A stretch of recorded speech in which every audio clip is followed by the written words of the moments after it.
Dr. Ann Wilkie is a professor of bioenergy and sustainable technology in the Soil and Water Science Department at the University of Florida. Dr. Wilkie, we look forward to hearing from you this morning on the basics of biogas for smallholder farmers. Dr. Wilkie. Good morning, everybody. Let me think. I guess I'm here today, hopefully, to tell you about the good news. Now, I know you folks know all about the good news, but I'm here to tell you about the good news about biogas and what it can do for the developing world and how you can incorporate that into some of your missions at home and abroad. Let me see if I can figure this out. A little bit of introduction about who I am. I'm from Ireland.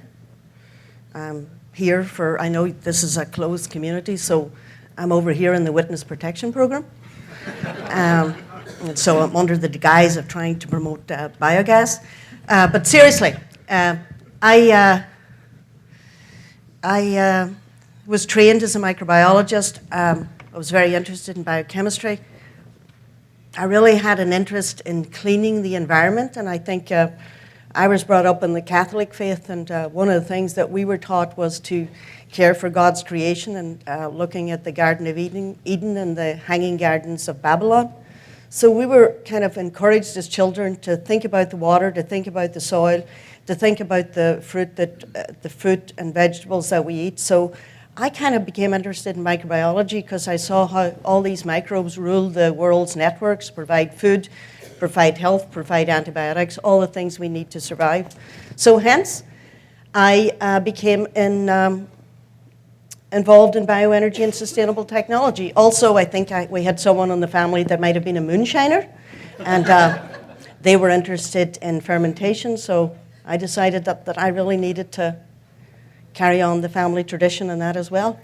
And I think there's someone here that's talking about using alcohol lamps as alcohol cookers for cooking, so we can talk about that later.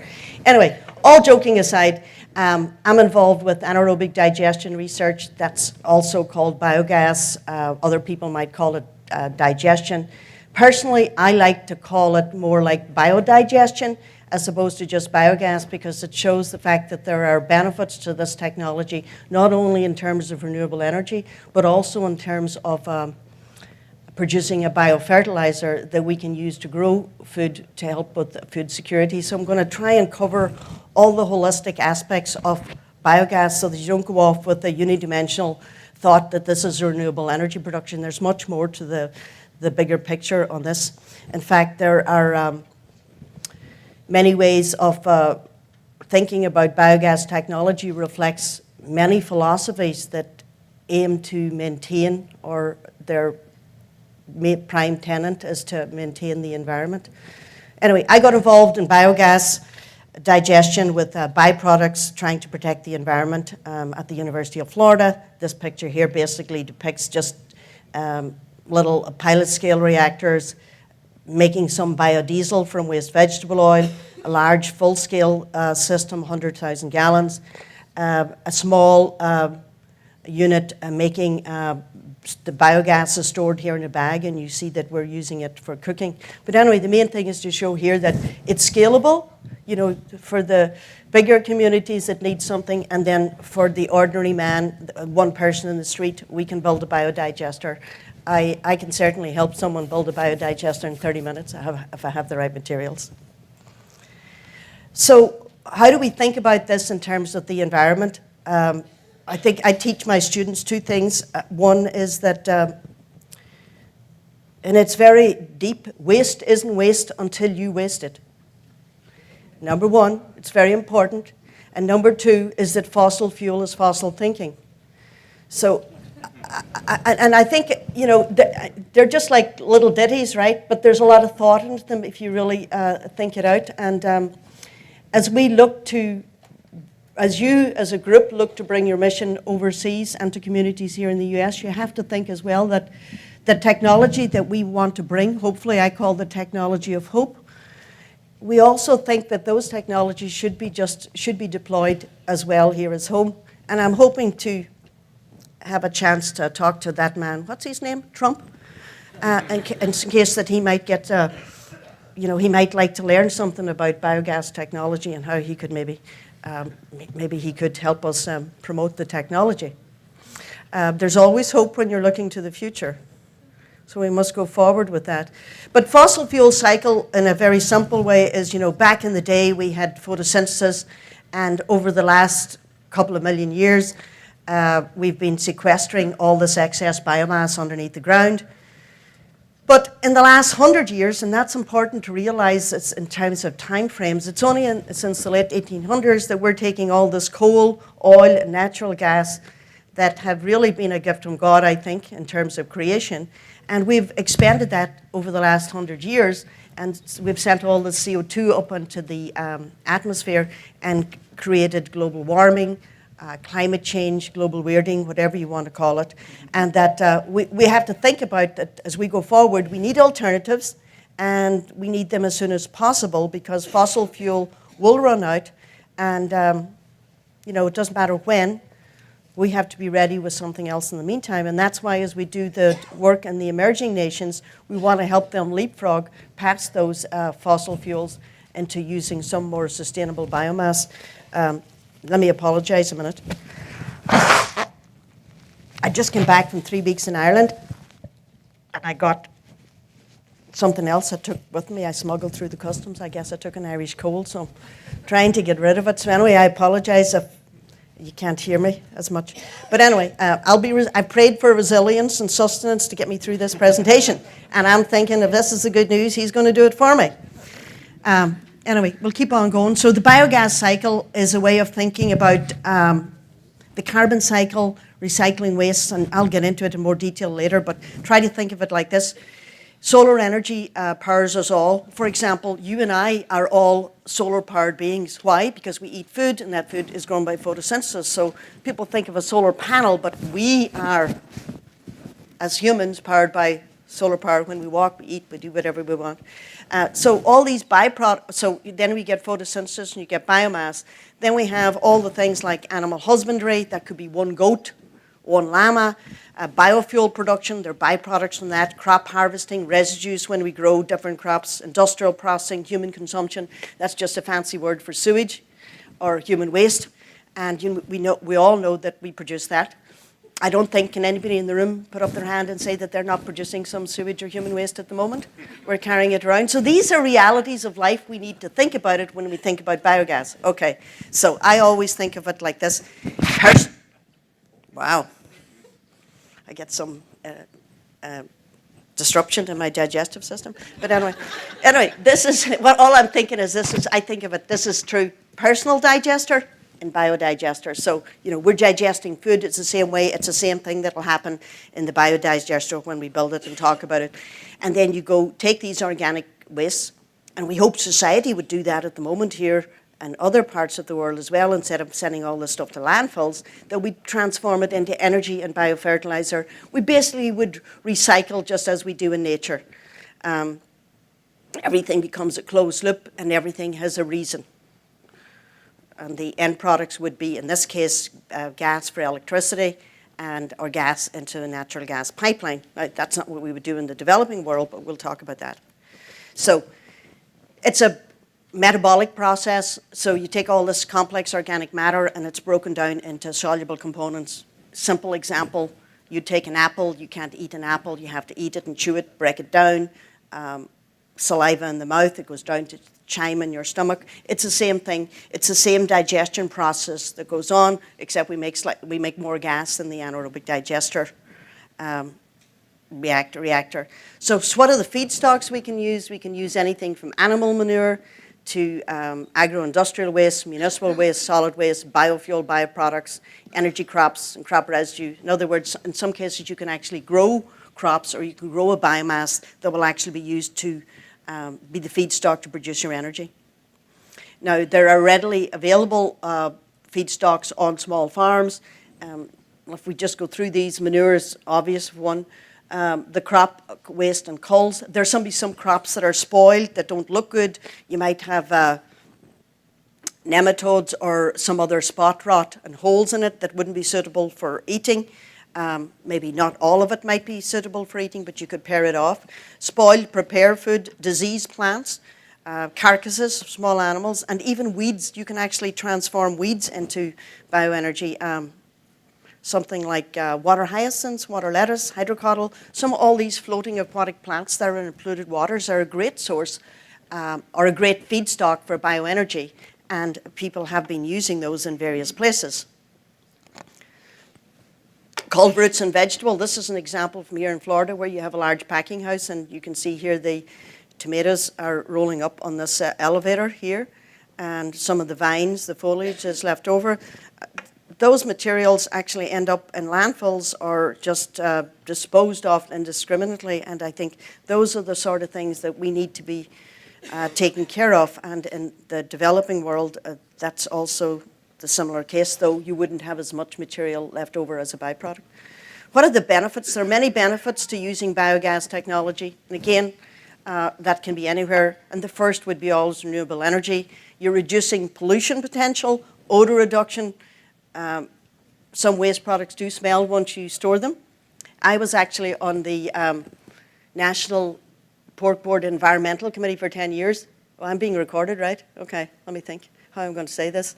I met all these really good, nice people.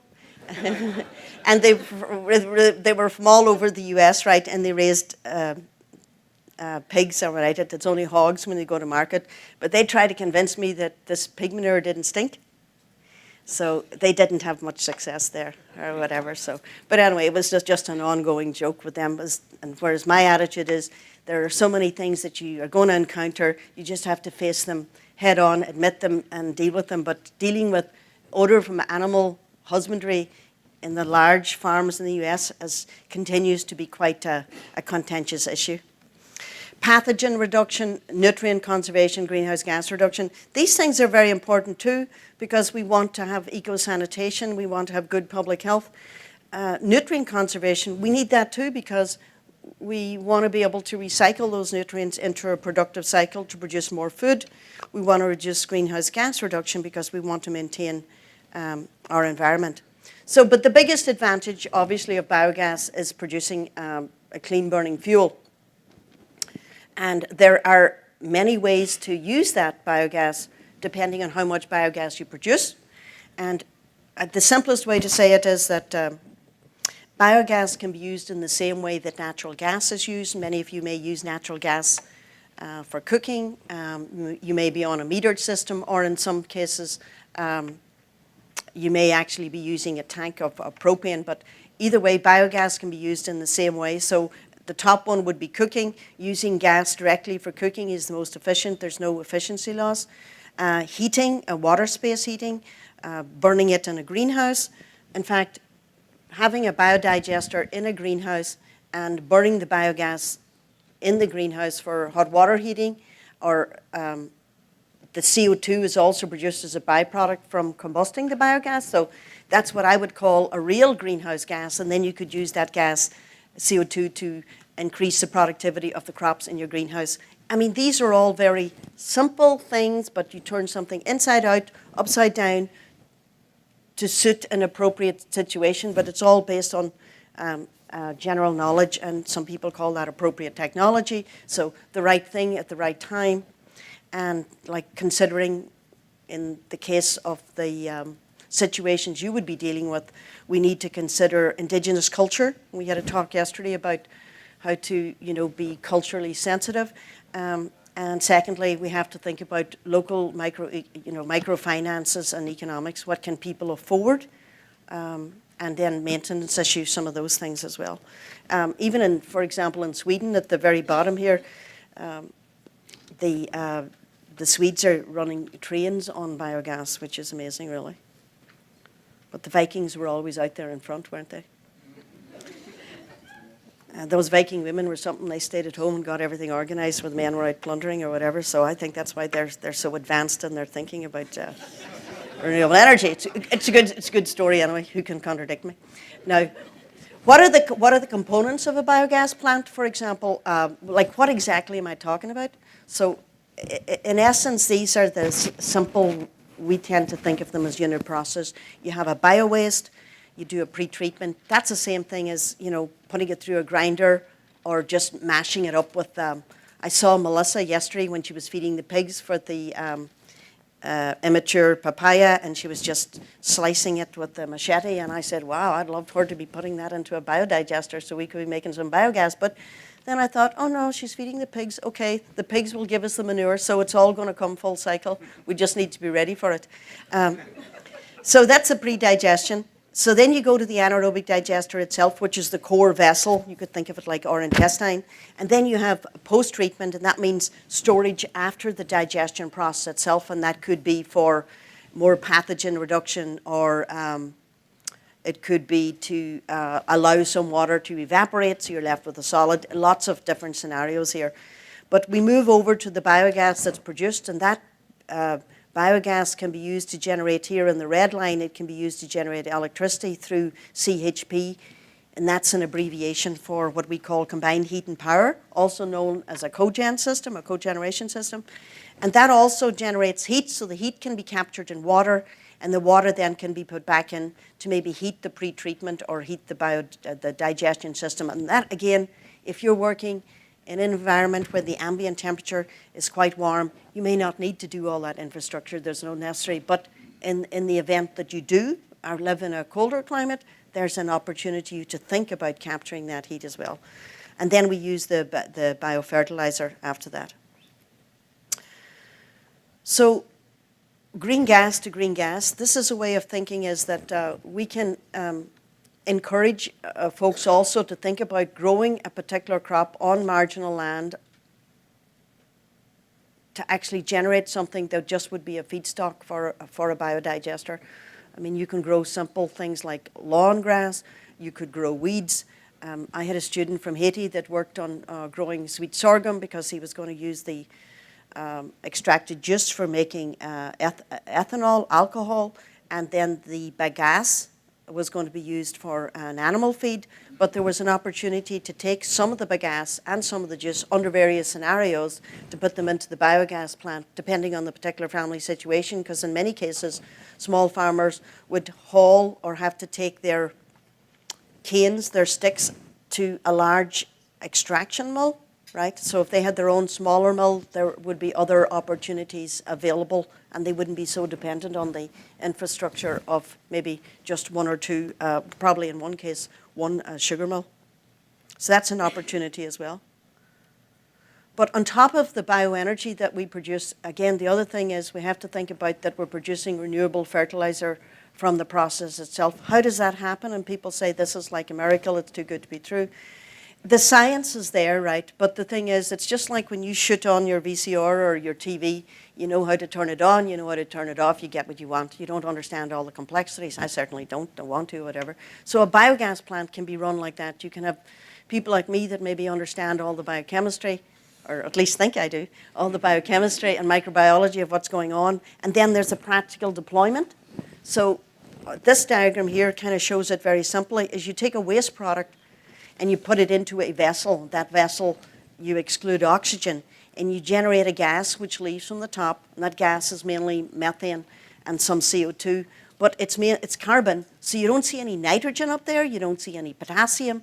So the thing is, it's basically you're pulling off that carbon, that rogue methane, which is a good thing that we're capturing, and then the other materials, the nitrogen, the phosphorus, the potassium, the magnesium, stay in the liquid phase, and that becomes the fertilizer. So you can actually think of it as two different cycles coming together as closed loops. This is great because if we look at something like Africa, and we look at African soils, they've always been poor, low in organic matter, have never had fertilizer and can't afford fertilizer, and the world will face a shortage of fertilizer in the future, so we need to think about that. Because I guess over the last couple of years, people have been talking about peak oil. And then they started talking about peak water. Now people are talking about peak phosphorus. My philosophy is we should be talking about peak oil. In other words, all our resources need to be stewarded. And it's not just one, because the thing is, you could do something with water, you could do with phosphorus. And if you didn't have nitrogen, then you couldn't grow your crops. So we need to think in a holistic manner. So here, this is a closed loop process, and this is what biogas brings to any community or any individual. The top is the carbon cycle, and the bottom is the nutrient cycle. You're recycling the methane into a biogas, into a fuel that you can use again.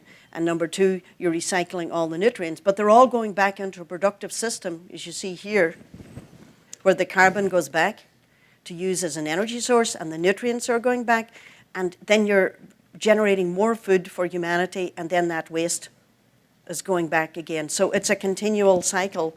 It's not a linear process where things get dumped and people are looking at disposal, because in my mind, disposal is a kind of a negative word, because it means you're trying to get rid of it, you're not using something with it. And just like humans, everybody and everything has value, and that's kind of where biodigestion comes into play there from a philosophical standpoint.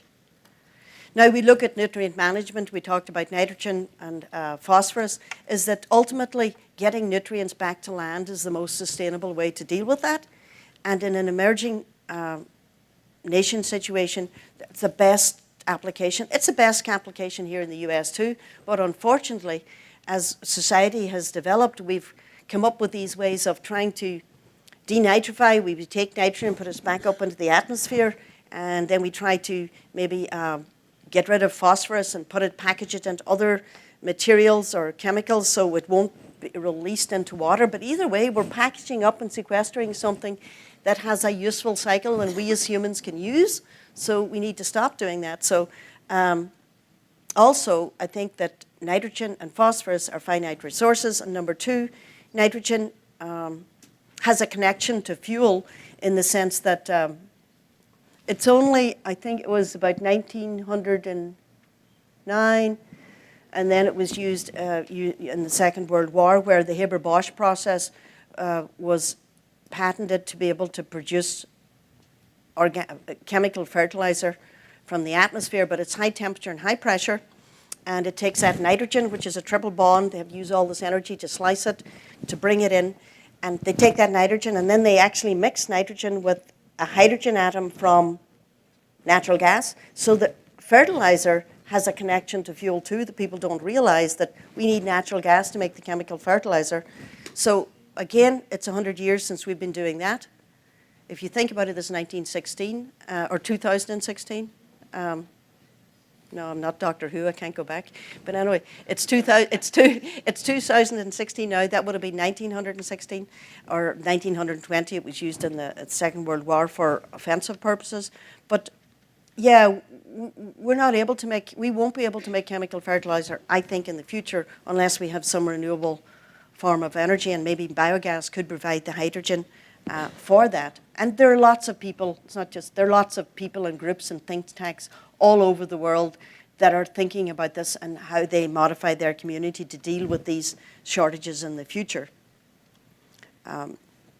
Again, from the biofertilizer generation, I think I would probably go down to this number 4 here and think about that the positive effects on overall soil quality. Being able to put that biofertilizer back on the soil increases the organic matter, and as you know, that can be quite difficult with sandy soils. But then go to the bottom one and look is that this biodigestate allows us now to actually produce more crop at a lower cost from the same waste that we've just produced energy from. And then if these are, this process again is sustainable, it's not just a once-off thing, right? So if you go down to number 2, for example, can be injected into existing fertigation systems. As I was here yesterday, I was trying to think, how do I integrate what my thoughts are to what your thoughts are, or a group? How do we form those synergies where people have a common level of understanding? And I was looking at the system outside with the drip irrigation system with the bucket, you know, the 5-gallon buckets, and then you can bring that up to a 55-gallon bucket so you didn't have to use a pump. And I thought that was really good, because I said, you know, the digester effluent from these small systems, assuming it's appropriately sieved or the higher particulates are taken out, that material can easily be applied to grow food through those bucket drip irrigation systems too. So, you know, all these things do merge together if we can come to a common level of understanding. As I said earlier, the cost of fertilizer is very expensive, and availability is difficult too in remote situations. This is kind of to show you how some examples of how biodigestion is working in other places that I've been, and in how it's improved the lives of people. This is an example of biofertilizer use in Honduras. So if we go up here to the top, this is a biodigestion system, and in this case, it's like a big sausage. It's like a plastic bag, and you can see there it's covered. It's covered with wood strips just to give it some protection from UV. And here at the end, this is where the effluent leaves the biodigestion system itself. And then in this particular case, this was a privately owned cooperative in Honduras, and it's about an hour's drive north of Tegucigalpa. It's in a place called Cihuatapeque. And in this particular case, this man here and his wife, they managed this little farm, and they had places where you could, you know, stay overnight as well. And he would bring in people from various parts of the surrounding area, and they would stay with him for 1 or 2 days, and they would learn the principles of organic farming, how to do biodigestion, and how then to maximize productivity, either in the field or actually, in this case, in the greenhouse. So if you look here, for example, this guy has a 5-gallon sprayer at the back, and what he's doing, he's actually applying the effluent directly, as you can see in this one, he's applying that directly to the root zone of the plant. So, I mean, to me, that's the Honduran version of precision agriculture. And look at the size of those cabbages that they're growing there. They're fantastic. The guy was also involved with growing coffee organically, but he fed his digester with manure from his animals. He had both cattle and pig, and also all the water from the kitchen, from washing dishes and preparing food, was all washed to the digester too. And he had the system set up that it ran by gravity, so they didn't have to worry about, they didn't need a pump. I mean, one thing you can guarantee you is that any technology you won't use won't fail, so the simpler the process, the better. This is one of my graduate students from Haiti, Reggie Toussaint, and Reggie worked on a project where he was working with AID, ADE, and it's a joke on Gatorade, you know, Gatorade or whatever, so we would call ours Gatorade too, but we would make the last letters capital, so it takes a whole new meaning. Reggie was growing corn and beans. No.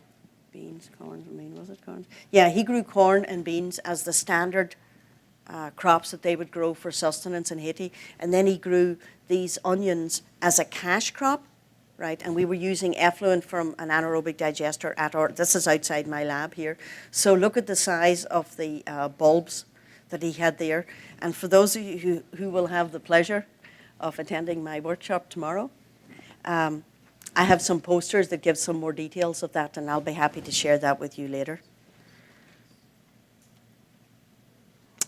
You can also integrate biogas with composting, because maybe more of you might be familiar with composting, because it's more to do with a dry system. So you can integrate biogas systems with composting too, because you know, different materials have different carbon to nitrogen ratios. So if you had a lot of high carbon material, in this case like woody biomass or paper, you can add the biofertilizer to amend the carbon nitrogen ratio, and that then also helps to return carbon to the soil.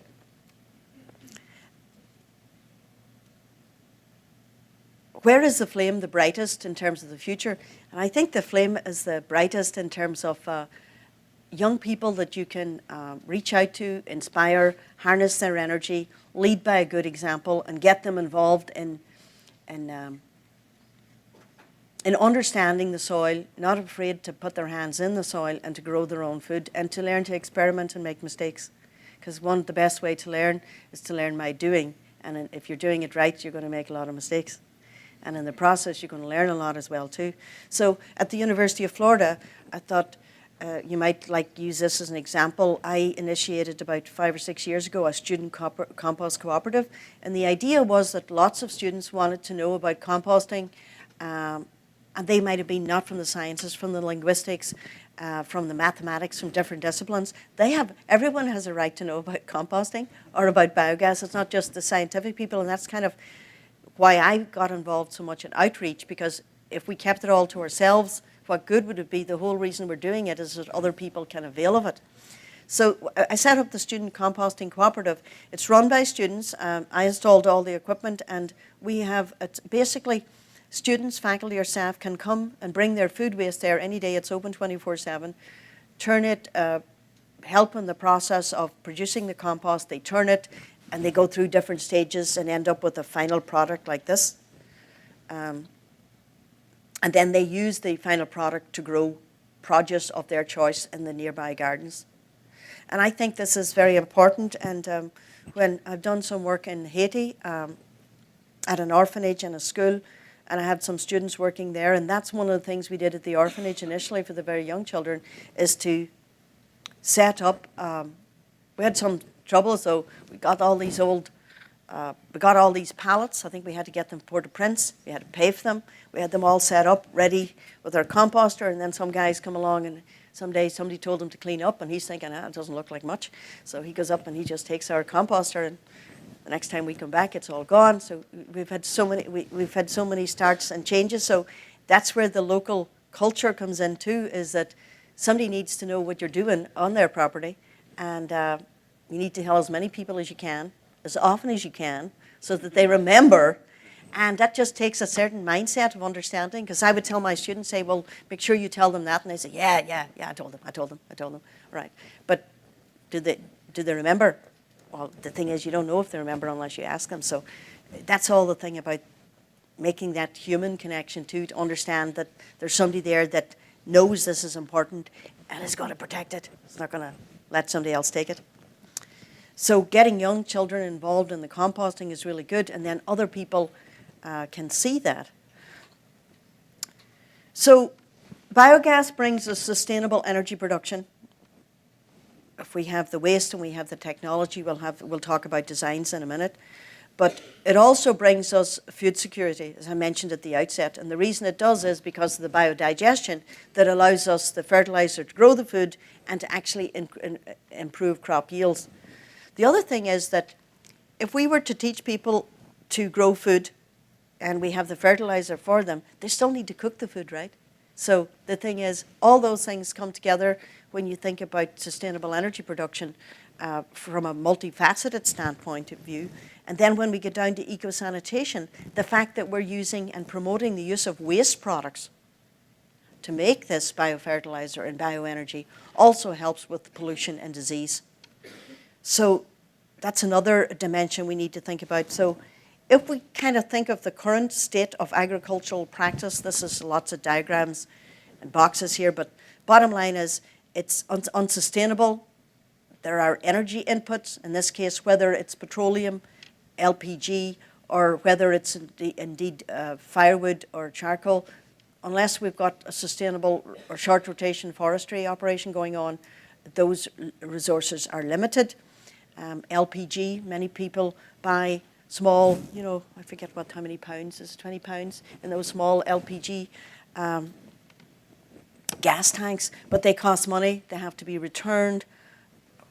Who knows where they come from, how many miles they have to be shipped, and it still doesn't help endow an indigenous people with autonomy. They're still dependent on somebody else, and other people can change the price of that LPG too, but more on that later. From this case, it's unsustainable practices, deforestation, there might not be a stick left, and the inputs are fertilizer, water, and in cases pesticides. So what you end up with is pollution of water, you get diseases, low agricultural yield, and depletion of soil and erosion, because the bottom line is you've got an open system and nobody is nobody's tending the flock. Nobody's actually thinking about how these things should be recycled.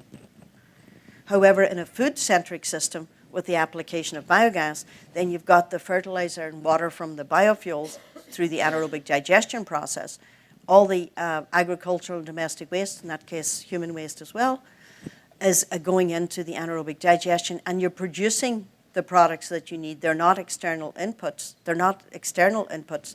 They're intracellular, so to speak. And then you end up reducing deforestation and the empowerment of rural communities. I mean, you could talk all day about just those two slides, really, how those things mean. You could then, maybe you could even argue and disagree on some things, but does it really matter?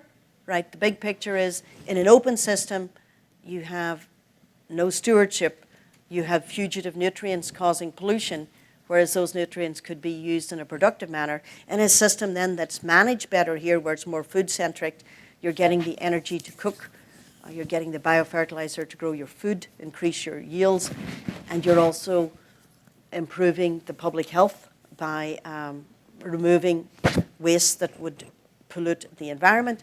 And there are other issues as well, too numerous to mention, one being gender issues. For example, women may do a lot of the work, so in collecting wood and then maybe being exposed to smoke, children too, to ash from the cooking. This is a cleaner cooking system. Of course, there are cultural changes in their daily lifestyle that would happen with them using biogas, but I think they're all for the better, where most people see biogas as kind of gender empowerment for females. I mean, the hand that rocks the cradle rules the world, right? So it's no different in developing countries. Anaerobic digesters, there are many types of these reactors, right? It's really a question of what local materials you have. Do you have plastic 55-gallon drums? Do you have plastic? Can you get plastic? Is there plastic sheeting available maybe as a mulching material that you can use in these applications? In this case, we start with a 4 liters? A 4-liter bioreactor in the lab. Then this is a 300-gallon reactor for a small farm situation. This is 100,000 gallons. This is a 45-gallon biodigester with a gas collector beside it. And this is another 300-gallon unit. You'll notice I go between liters and gallons. I got all confused. It was liters in Europe, and then here's gallons now. I don't know where I am. I tried to just figure it out. I think of a 55-gallon drum as a 55-gallon drum. So our outreach activities involve diverting food waste from landfills, and we have a portable unit that we take around just to schools to get them excited, and some of the kids come up and say, oh, you've discovered the future of energy. I mean, it's really good. It's very inspiring, because once they see the biogas flame, they go, oh, it's so... And that's good. You've got them. That's all that matters. You just want to give them one moment that they will remember, and it will inspire them in the future. I guess that's the whole basis of lateral thinking. This is an undergraduate feeding a biodigester 45-gallon unit.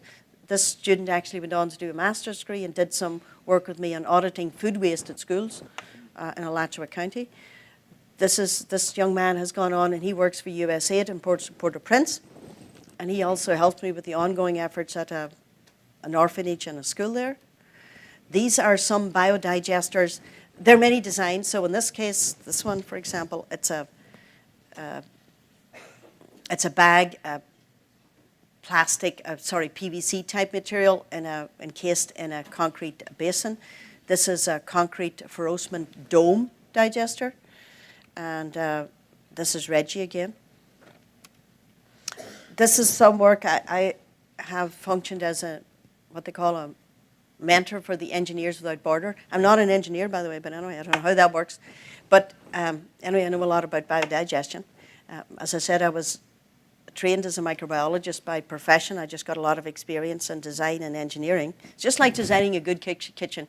You want things near at hand, and that's how you design a biodigester, just exactly the same. This picture is taken in Cambodia, and Cambodia has a really good program. It's called the National Biodigester Program, and I like the name because, again, it emphasizes the biodigestate as well as the bioenergy. It's not just the biogas itself. So they're looking at food security, and Cambodia has really, basically its history means that the current people are really looking to food security as something they really need to be involved with in the future. The national program is a leading example of a way people can come together, because the program has different officers in different provinces, and you can, masons are actually sent to Phnom Penh to actually be trained in the masonry and the work that's actually needed to be able to install these red bricks and make sure that we have no gas leaks. But anyway, you can see the children here hanging around as the mason here is completing his work, and these are two of my guys here sitting just watching, and the kids here are all anticipating what this new thing is that's going to be in their system that's going to allow them to cook inside in the kitchen as opposed to cooking outside with wood, where the wind too blows the smoke in their eyes. So there's lots of advantages. This is a truly transformative picture for me taken in Honduras. And this little girl, her dad, there's a latrine here beside them. They're also still doing wood, but they have a biodigester. It's underneath the ground. And this is the inlet for the digester. And they had an orchard. And when we were there, she went out to get an orange, and she started peeling the orange. Look at the size of the knife. Whatever. But she starts to peel that orange, and I thought it was great because she's like 8 years old or something, and she walks over to the digester, and she peels the orange automatically into the biodigester. Nobody needs to tell her to put it there. She knows what it's for.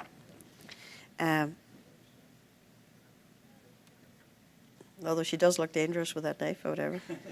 But and anyway, here's another one in Honduras, and this is really out in the mountainous area. So here we have a biogas digester as well. It's a plastic bag. There's the inlet to the digester itself. This is a way of feeding it. We usually feed it with a 5-gallon bucket and pour it into the inlet.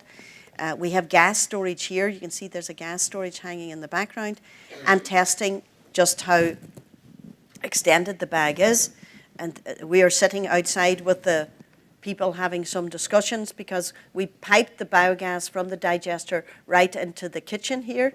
And this was the first biogas that we produced, and they made us some coffee, and they were all the folks were very excited. We had 2 families involved. One was an uncle and a nephew. And when I asked the uncle how did his neighbours think about what he was doing, and he just said, hey, I mean, they all thought the idea they was taking the animal manure and making biogas, and he was going to use it to make his coffee. I mean, to them, this is all a bit strange. But, I mean, these 2 guys were willing to be disciples, I guess, and help their local community develop, which is great. And these are the sort of individuals you need to find as you move forward to expand your message. I think I've got a couple of minutes left, right? Or do you want me to stop? 6 or 7. Well, if I've been told I can talk pretty fast, if you can listen, we'll get there in a couple of minutes. So this is a biogas cooker made from adobe, just dirt. And you can see here there's galvanized piping here with 2 valves. And there's 2 holes in the adobe itself, and that's just 1 pot we put in to cook it. So you don't even have to have a manufactured, fabricated cooker. You can actually make one yourself. This is also in Honduras. And this is at my lab here at the University of Florida, where we have various, this is a biodigester. This is a gas collector where the gas is collected and moves up and down as the material is digested. And here we're in the process of making a plastic bag digester, an influent line. This will be an effluent line here. And then there's a gas takeoff point on the plastic. We're putting together there, one improvement we made on the bag was that some solids settle at the bottom, so we put kind of an internal mixer inside. So the idea was that, or the initial concept was that the same way that you have the bicycle water pumps, that we could have children, they could pull this rope back and forth within the digester and use it to mix it. So it'd be kind of like an exercise or just a game for them. And this is the bag as we've inflated it, getting it started. in this case, we used, I think it was a 6 mil plastic because it's the cheapest that we could buy as a polytube. And in this case here, we have 5 extension agents. And I'm going to have 2 University of Florida extension agents with me at the workshop tomorrow. But in this case, they were very interested last year about how to deploy digesters for small farms here in the state of Florida, mainly the Central Florida Ag District.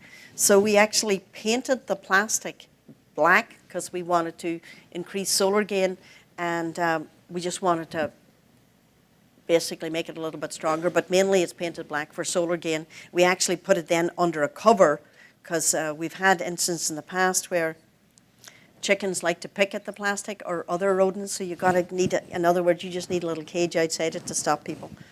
Same way you protect your chickens from security at night, you want to protect your biodigester in the same way. This is just students working with the biodigester.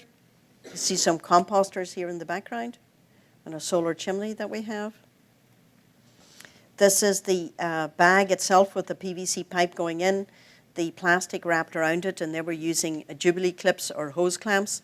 And we're also using just old inner tires to wrap it around like a tie.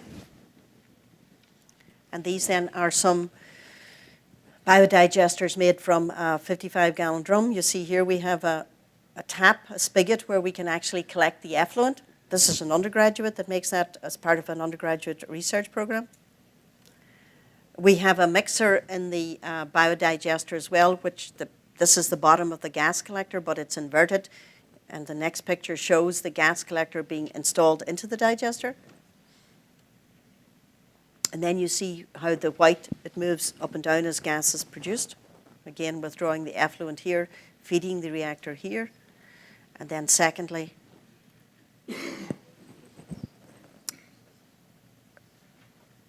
what it looks like when gas has been produced. And then this is other parts of my lab too, where we now have that digester in full operation that was built by some students during the summer. And here we have a biogas bag that rises and falls basically as gas is produced. So we use the 55-gallon drum to produce gas, store it in the gas bag, and then we always have gas available for whatever we need to or interested in doing. One final thought then about, because yesterday I was at a talk last night about aquaculture and aquaponics, and I was trying to thinking of the connection to biogas connection for there too, so that people had thoughts to go with. Growing food hydroponically is also possible, but hydroponic media is very expensive. Anaerobic digestion effluent could also be used as a hydroponic medium for growing food under those conditions. And number two, in this particular slide, I just wanted to throw it in to give you some idea, is that, after the anaerobic digestion, and you have the wastewater either on its own or after digestion could be used to grow algae, and that algal biomass could then be harvested. That's high in protein, and that can be used as a slow-release fertilizer. It could be used as a feed for poultry, or it could be fed for aquaculture. And that's just a way of integrating aquatic plants, either water hyacinths or algae, after the anaerobic digestion unit itself. But there are all ways of just looking what's available locally. This is my website. You're welcome to look at it. Renewable fuel, biogas.ifas.ufl.edu. There are two smaller websites on that from the main page. One is Bioenergy and Biofertilizer Small Farm Enterprises, and that's for where we did an audit on a small farm in Florida, looking how biogas could help them, and for biofertilizer as well. And there's another one on biodigesters for developing countries. You might find there's some interesting, frequently asked questions there that might help you think about that. So fossil fuel is fossil thinking. Waste isn't waste until you waste it. Biogas technology is a technology of hope. Even the poor can have biogas technology, and where there are people, there's human waste and there's feedstocks for biodigestion. So I hope you go forward and multiply and make plenty of gas. All right, thank you very much.